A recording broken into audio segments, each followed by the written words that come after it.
I'm kind of angry right now. That probably has something to do with having to wake up so early to cover this event, but I cannot figure out how Darren Till won such a decisive decision over Stephen Thompson. I had Thompson winning 4 of the 5 rounds, only losing the 5th because he got dropped. Wonderboy fought his fight, and Till was hesitating over and over again. Yet somehow, Till got 249-46 into 48-47. I don't get it. The rounds weren't blowouts for Wonderboy, but I thought he landed the much cleaner shots throughout the first 20 minutes and Till seemed a bit gungy. When they announced the scores, I wrote out, Stephen Thompson defeated Darren Till, before they even raised an arm, because that matched up with what I saw. Except they said the other guy's name. And raised his hand. What? Look, I like Darren Till. I thought he fought okay. But he didn't win that fight. He didn't win that fight at all, and I feel bad for Stephen Thompson right now. He went on the road against a guy down in the rankings. He was in a tough spot. And he got robbed by the judges tonight. Yeah, I used the R word. I think it applies here. Neil Magny managed to stay on the card by getting an ultra-late replacement opponent in Craig White. White put up a fight for a few minutes, but the experience of Magny was too much. He caught him with a hard knee to the face in the clinch, dropped him, and pounded him out. After the fight he called out Kamaru Usman, but it might be too late for that now. What a comeback by Arnold Allen. Mads Burnell was over him for most of the fight, in complete control. Then out of nowhere, Allen snatched up a front choke and got the tap. He took the time after the fight to call out his dad as a longtime steroid user, but says he's clean as a whistle. Okay, Makwan Amirkhani and Jason Knight did a lot of talking, then went out there and fought a hell of a first 5 minutes.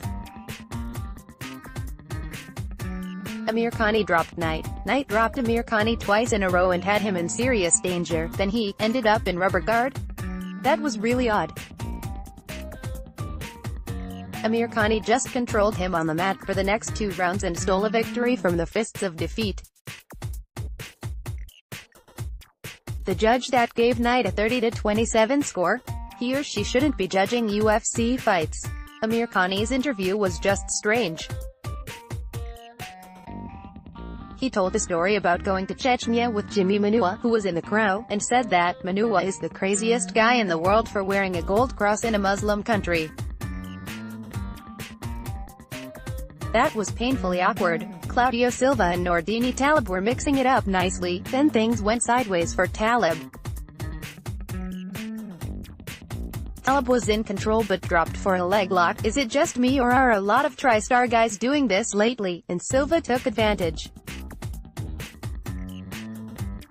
Silva's definitely got squeeze, finishing it with a face crank, jaw crusher. Silva also had one of the weirder post-fight interviews in recent memory, branding himself a British zillion and asking Dana for the 50 keys bonus. What? Eric Spicely surprisingly looked pretty good on the feet against Darren Stewart for a round and a half, but not being able to get his grappling game going just made it seem like he was going to get caught at some point.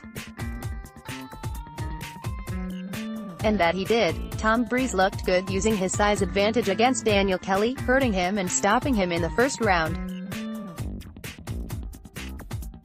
Kelly thought it was an eye poke, but it looked like it came from a legal punch to me. It seems like the fan-love affair with Kelly might be over after 3 straight losses. Lena Landsberg vs. Gina Mazzani was terrible. Next. Carlo Pedersoli and Brad Scott put on a fairly standard stand-up scrap, which Pedersoli won. I like his kicking game, and think he might be able to stick around for a while in the welterweight division. Molly McCann was a hometown fighter, but Jillian Robertson kept them quiet with some slick grappling.